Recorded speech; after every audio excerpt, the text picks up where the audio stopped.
Buenas, buenas. Welcome to Music Marketing TV.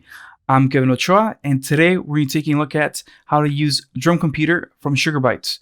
Now, DrumComputer is a relatively new drum synthesizer. It was released in late 2018.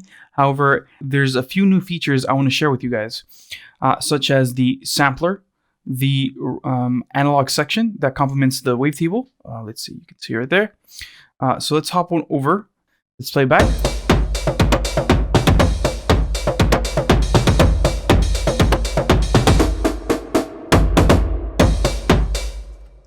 Notice how it does all these cool, intricate, rhythmic things. It even has a section at the end where it allows it to remix or autofill the last couple bars.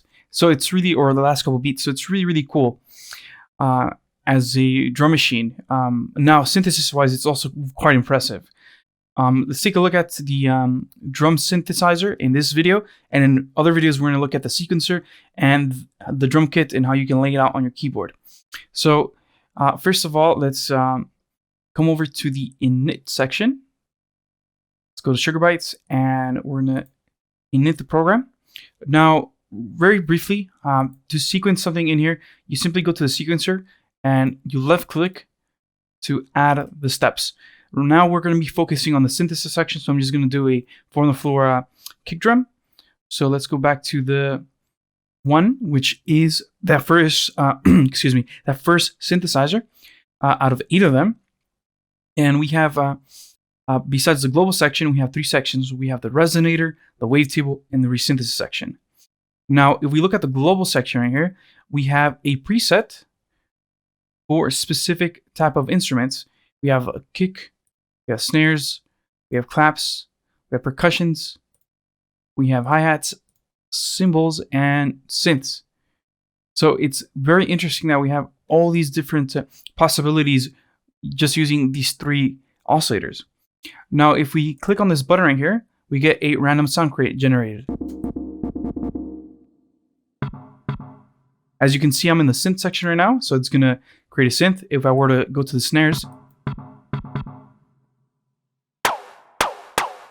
it creates snares. Let's hop over to kicks. It created a kick. Quite juicy. Now, yeah, it's really, really cool because you don't even have to, if you feel uninspired, you can just hop in here and just click a couple times. And maybe find something that clicks with your track. Now, you could save presets right here. Here's the dialog menu. So, let's say I wanted to call this kick punchy or punchy kick. Now it's saved as a preset for this specific drum synthesizer. And like I said earlier, we have 8 of them in total. So that's really, really cool. Now, if I go back to the global, I can load a preset right here and load up, let's say, something that I did a couple days ago. Let's speed this up.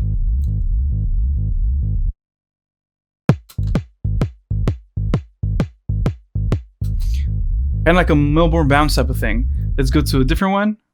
Let's load up, let's see, the old school reverse.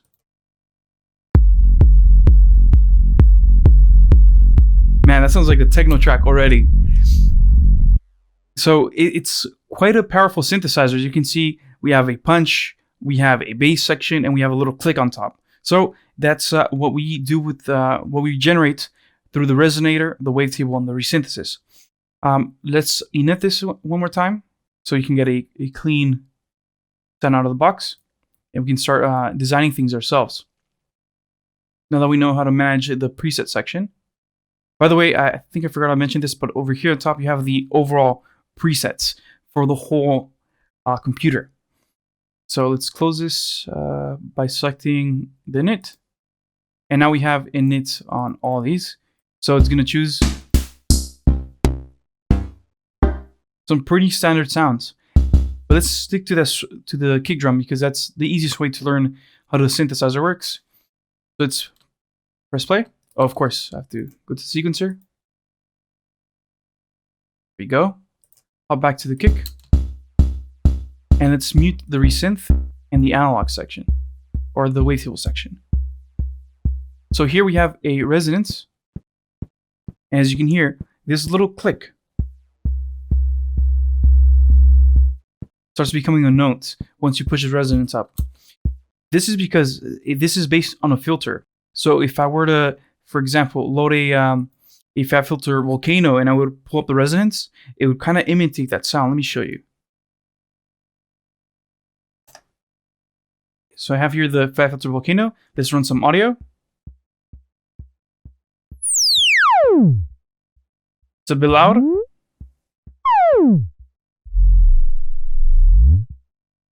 But you guys get the point. By pushing up the resonance so hard on a filter, you essentially create a harmonic or a note that resonance is tuned at. So let's close that fat filter volcano down.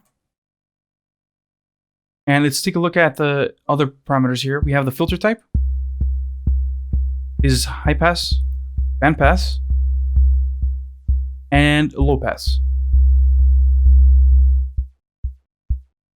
Quite simple, quite straightforward. Now, if I come over here to the pitch mod, I can select what type of envelope I want to modulate the pitch.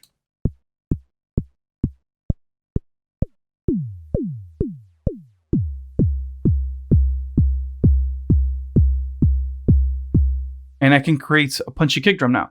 It's not just a click with the sine wave. Now it has an envelope, and it's doing this this whole motion. Now it's really cool to see this through Wave Candy, because if I was using another analyzer, you kind of wouldn't be able to see this. But there you can see the whole entire envelope. It's really, really cool. If I wanted to create toms, I would pitch this up higher.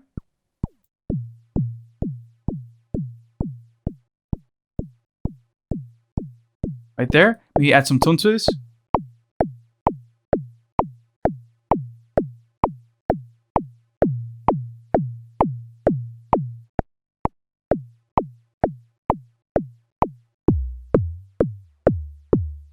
And then I can use the tune section or the pitch section to change the tone of it. So then I could line up, let's say, 3 of these guys, one with the lower pitch, one with the middle pitched, and then one high pitched. And I can pan them from left all the way to the right. Now, if we go right here to the MG one, here we have a envelope. It's basically can also turn into a LFO if I hit this section right here. And I can tell to modulate several things, such as the cutoff or the global pitch, or any of these other parameters. So let's modulate let's do the pan for a second.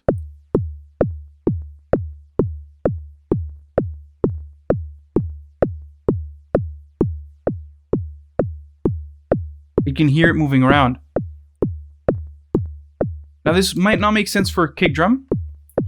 However, for a hi-hat that you want to have moving around, in the stereo field, maybe it makes sense for that one. However, let's use this on the filter.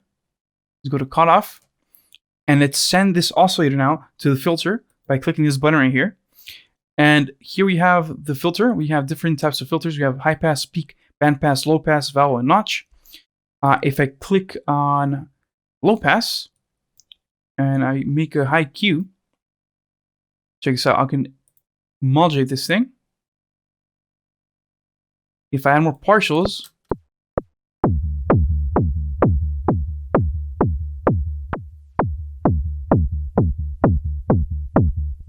you can hear the LFO working its way around the filter and making the end part of the kick, the note, have some weird alignment issues. But they could sound quite cool if we pitch them down a little bit lower.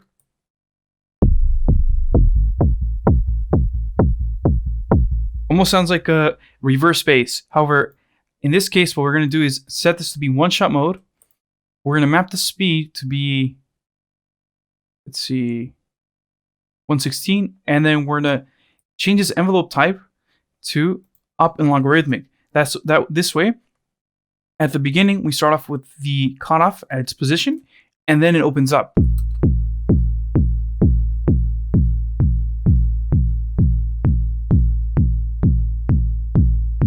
Change the speed of this.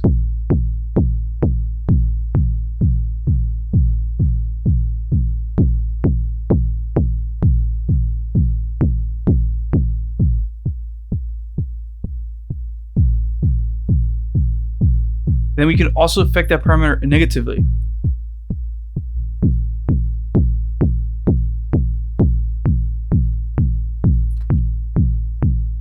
That's quite cool. Let's apply that as well to distortion. So let's grab the distortion, and we're gonna make the distortion be really clean at the beginning, but then be really, really saturated and creating a bunch of harmonics on top towards the end of the sound.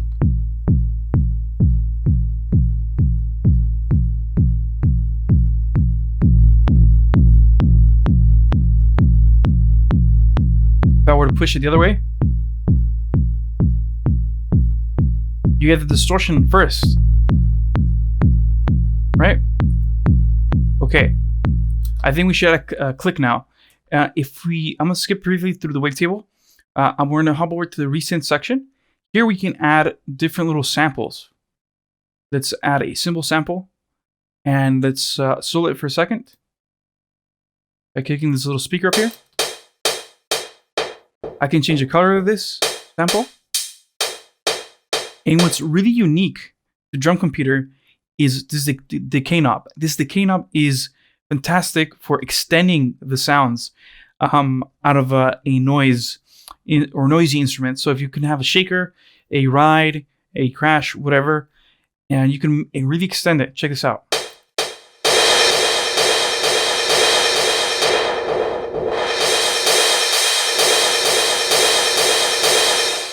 And it sounds very, very natural. Just to prove it to you guys, I'm gonna import or load up one of my own samples that I've imported. And this is a hardstyle kick drum. So this is, really loud. If I quickly go to the sampler and load it up there, let me show you.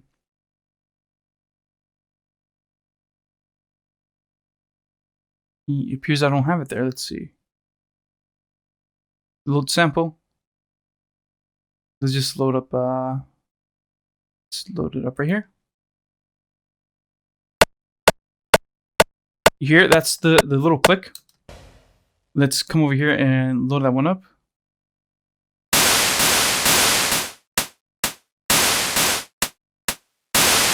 That is fantastic. That is one of the best features I've ever seen on a drum machine, ever, because we have so many issues with samplers. You just put a release and hope for the best, or add a little bit of reverb to extend the sound. This thing does not need any of that. It simply, I don't know how it does it, but it extends the ringing of the noise. See that?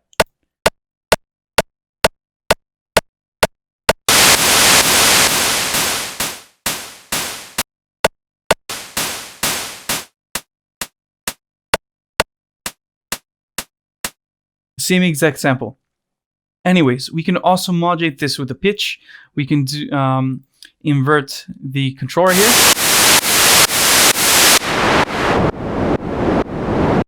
To make any type of like a sidechain drum effect or white noise effect.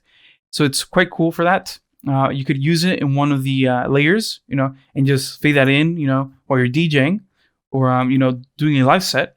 You can automate this and bring this up and down. Let me see it. And you can even run this through the filter, right? So let's run it through the filter. And right now it's in low pass mode.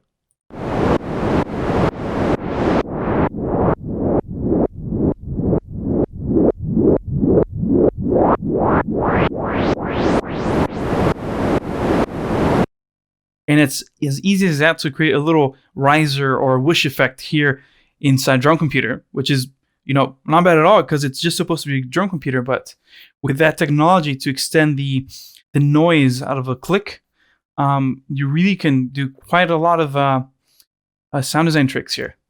Okay, let's go back and just make a little tiny click.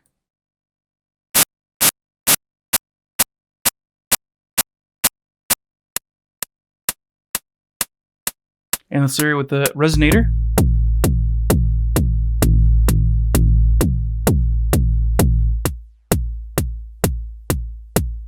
And now we're getting a pretty nice solid kick drum.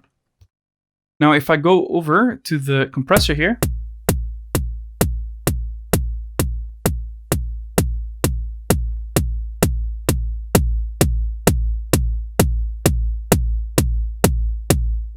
I can get a little bit of glue between all these different samples. Now we still haven't incorporated the wavetable yet, so let me show you how the wavetable works. So if I turn this on,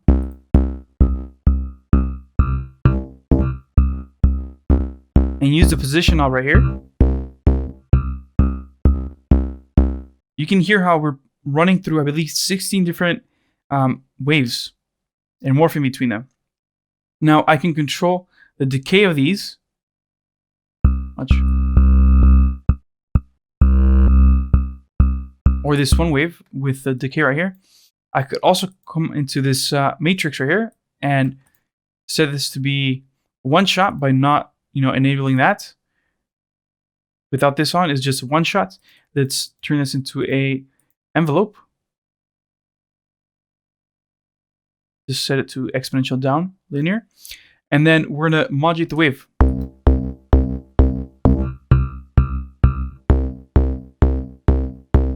And now we get some really cool motion in here.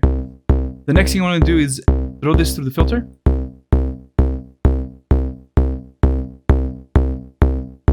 And let me show you a different little envelope here.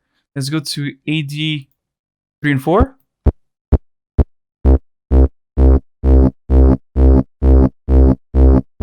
And you see this thing has its own little rhythm. If I were to change this to 1-1, it's a completely different thing. So now when we layer everything together, we're starting to get a pretty big kick drum. Now I have to match the pitches here. So let's lower this to, I believe, 33. And let's take a listen. And one of the best things about FL is you can look at the analyzer right here and say, hey, this is roughly around A sharp, 58 hertz. And I can then hop over to the resonator over here and say, okay, where are we? We're at 55. So then I would have to do a little bit of fine tuning to match these guys.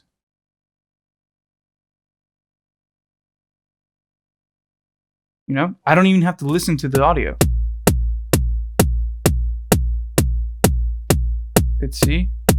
We're getting closer. There we go. Let's bring this in.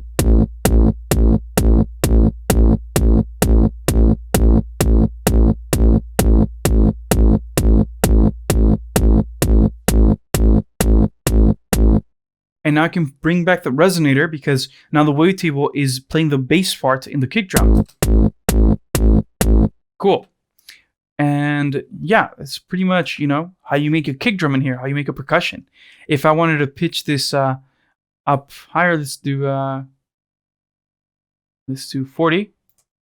We'll do 40 over here.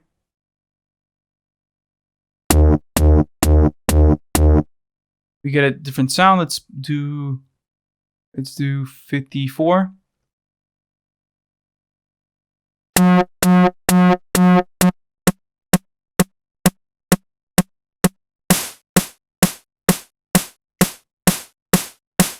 And just like that, with like 3 different knob turns, we got a snare. This is fantastic. This is amazing. Let's save this. So if I click right here, save preset, snare, 01. And another cool feature is we can go back.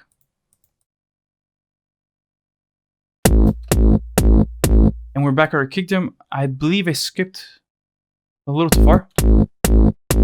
There we go. Now I can save this again. Let's call it reverse tutorial. And voila. Now we're starting to build our own little kit. And like I said earlier, we can come back in here if I'm lacking inspiration, click on percussion until I find a cool little sound that I like. Save this. And I'll call this chirp. And now I can go through all these drums. Let's load up the kick drum right here. Reverse tutorial. Let's put the snare on this one. Let's put the little chirp over here.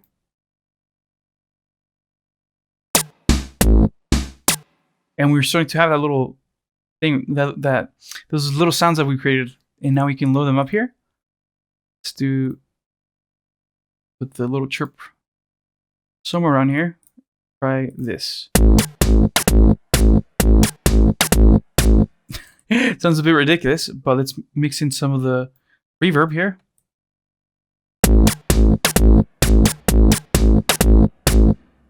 I'm gonna go a little bit further right here. I'm gonna randomize this thing.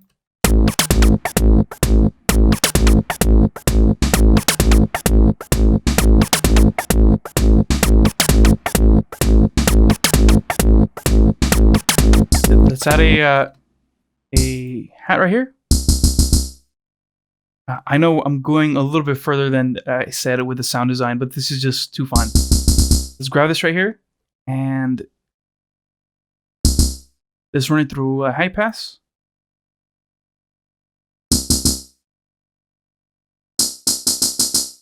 So now we're only getting like a ride, and we're going to go back into the sequencer and put these on the offbeats.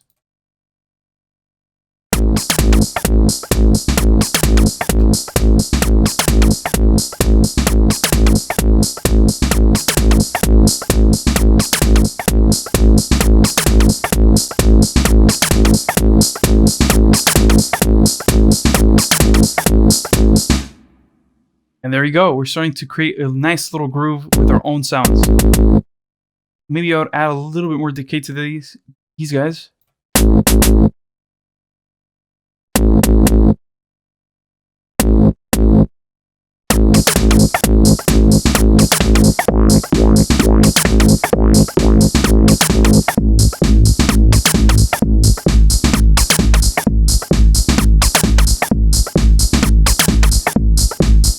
Now it's really dark and heavy. Yeah, this is really, really cool. Anyways, let's leave the sequencing for the next tutorial. So I'll save this kit over here. Save preset. And we'll call this the tutorial kit. And in the next video, we're going to be looking at how to sequence these sounds. I'm going to add a few more to the kit, and we're going to sequence them. Alright, that's going to be it for this video, guys. I hope you enjoyed it and that you learned something new today. Make sure you guys give the video a like and subscribe to the channel so you guys don't miss out on any of the upcoming content here on Music Marketing TV. Once again, I'm Kevin Ochoa, and I'll talk to you guys soon. Peace.